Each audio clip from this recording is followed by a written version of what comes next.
Санкт-Петербургда мигранттарга курьер болуп иштөөгө тыюу салынды. Орусиянын Санкт-Петербург шаарынын бийлиги чет өлкөлүк жарандарга патент менен иштөөгө тыюу салынган чөйрөлөрдүн тизмесин кеңейтти.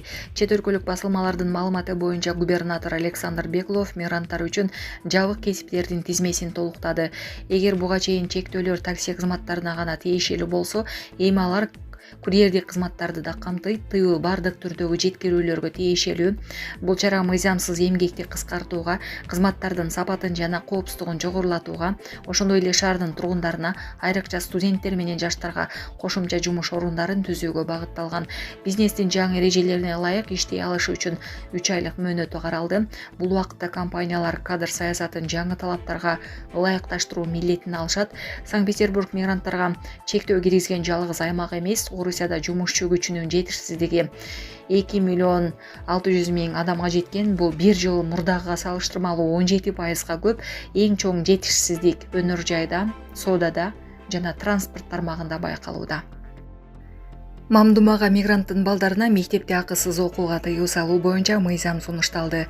Орусиянын мамлекеттик думасына мигранттардын балдарына мектепте акысыз билим алууга тыюу салган мыйзам долбоору сунушталды. Документке ылайык жаш курагына же классына карабастан чет элдик жарандардын балдары акы төлөп окушу керек деген орус басылмалары жазышууда.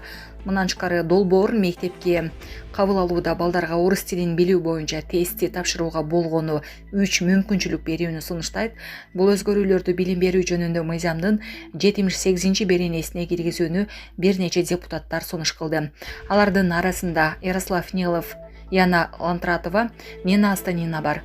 Түшүндүрмө катта мыйзам демилгечилери Ички иштер министрлигинин маалыматтарына таянып, Орусияда 638 миңден ашуун жашы жетелик мигранттар. Сонун жаңылык. Сиз билген жана иченген Умбем клиникасы эми сизге дагы да болсо жакыныраак болду. Анткени бизде жаңы филиал ачылды. Андыктан келип, өзүңүздүн жана жакындарыңыздын ден соолугуна кам көрүшүңүздү сунуштайбыз. Биздин жогорку даражадагы дарыгерлер төмөндөгү адистиктер боюнча кабыл алат: стоматология, гинекология, терапия, лор, хирургия, педиатрия, урология, УЗИ жана башка адистиктер. Лабораториялык анализдин 5000ден ашуун түрү алынат.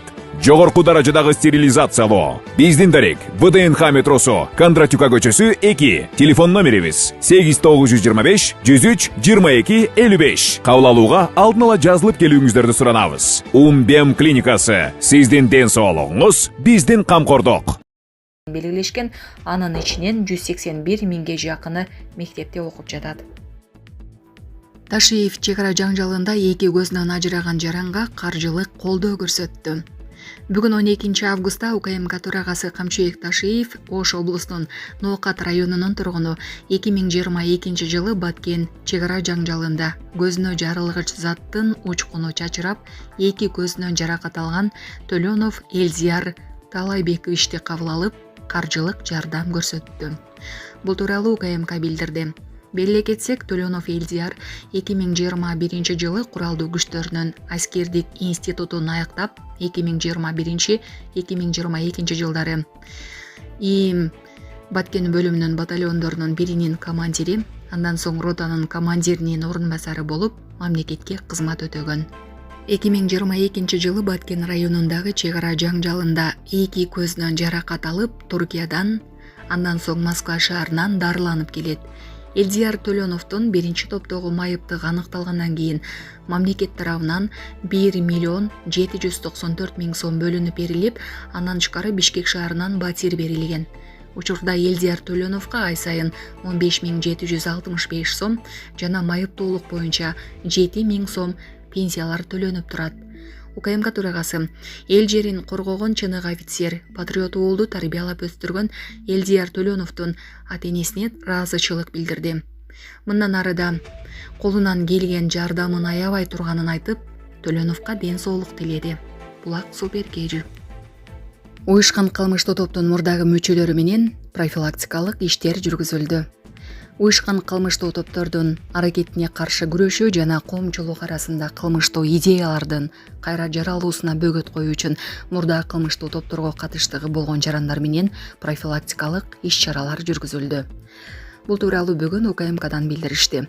Малым болгондой 11 августта УКМКга мурда жоюлган Камчы Көлбаевдин уюшкан кылмыштуу топторунун курамында болгон адамдар жеткирилгендер менен түшүндүрүү иштери жүргүзүлүп, аларга кылмыштуулук идеологиясын жок кылуу боюнча мамлекеттик органдар тарабынан жүргүзүлүп жаткан иштер жана уюшкан кылмыштуу топтордун идеяларынын кайра жаралуусуна жол берилбестиги тууралуу маалымат берилди. Алар жүргүзүлүп жаткан иш-чараларга түшүнүү менен мамиле жасап, мамлекеттик органдардын ишин колдой тургандыктарын билдиришип, кылмыш дүйнөсүнөн баш тартышканын ырасташты. Эске сала кетсек, УКМК тарабынан кылмыштуу топторду жана жамааттарды жок кылууга, ошондой эле кылмыштуу идеологияны жайылтууга бөгөт коюуга багытталган бир катар иш-чаралар тынымсыз уланууда. Михаил Мишустин Кыргызстанга расмий сапар менен келет. 14-августта Орусия өкмөтүнүн төрагасы Михаил Мишустин Кыргызстанга расмий сапар менен келет. Бул тууралуу Кыргыз өкмөтү 12-августта билдирди. Сапардын алгагында министрлер кабинетинин төрагасы Адылбек Касмалиев менен эки тараптуу сүйлөшүүлөр пландалып жатат. Анда Кыргыз-Орусия күн тартибиндеги маселелердин кеңириш өрөөсү боюнча, анын ичинде соода-экономикалык мамилелер, биргелешкен долбоорлорду ишке ашыруу жана интеграциялык бирикмелердин алкагында аракеттерди координациялоо маселелери каралып мерченделүүдө. Ошондой эле иш сапарынын алкагында президент Садыр Жапаров менен Михаил Мишустиндин жолугушуусу күтүлүүдө. Ошко барган Ташиевди ыйлап тосуп чыккан эне моңун айтты. УКМКнын төрагасы Камчыбек Ташиев Ош шаарында уулум негизсиз абакта отурат деген эненин айткандарына текшерүүгө алууну тапшырды.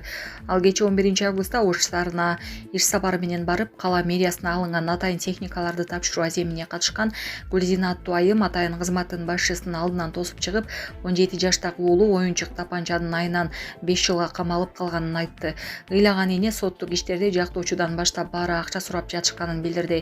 Ташиев ишти УКМКнын Ош облустук башкармалыгынын жетекчисинин 1-орун басарына тапшырып, фактынын өз көзөмөлүнө аларын белгиледи.